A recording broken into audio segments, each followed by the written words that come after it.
হ্যাঁ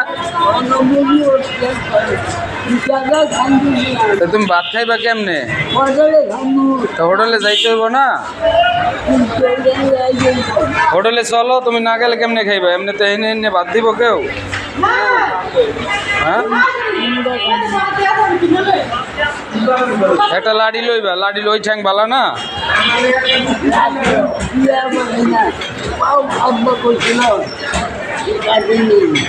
পাও কাটতে হেলাইতে কইছিল, পরে পরে কাটো নাই।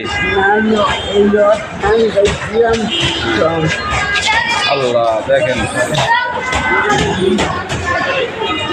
মানে ওই জায়গাতে কাটতে ফেলাইতে কইছিল, কারণ নাই যে আমার পাও কাটুম না, চিকিৎসা করে যে ডুক সুস্থ হয়।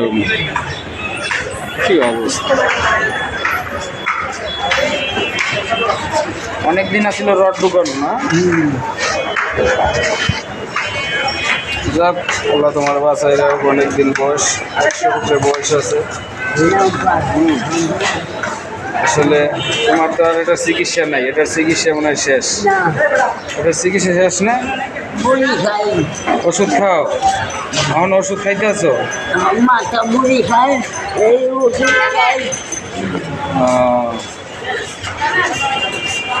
যাক, তোমার তো এই জায়গায় পাওয়া যাইব, সবসময় বসো না? তোমার বাড়ি কই? এমারগাঁও না? এই লাঠি বাজারে আসো প্রতিদিন।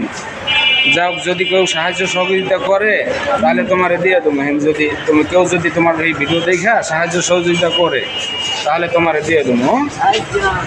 ওকে, তুমি সবাই কও আমার জন্য তো দোয়া করবেন। হ্যাঁ হ্যাঁ, দোয়া করবেন। মরণে গনে বাইসে আইছে, সবাই একটু দোয়া করবেন। আসলে দেখেন কীভাবে চিন্তা ভাঙছে। উনি এক অসহায় মানুষ।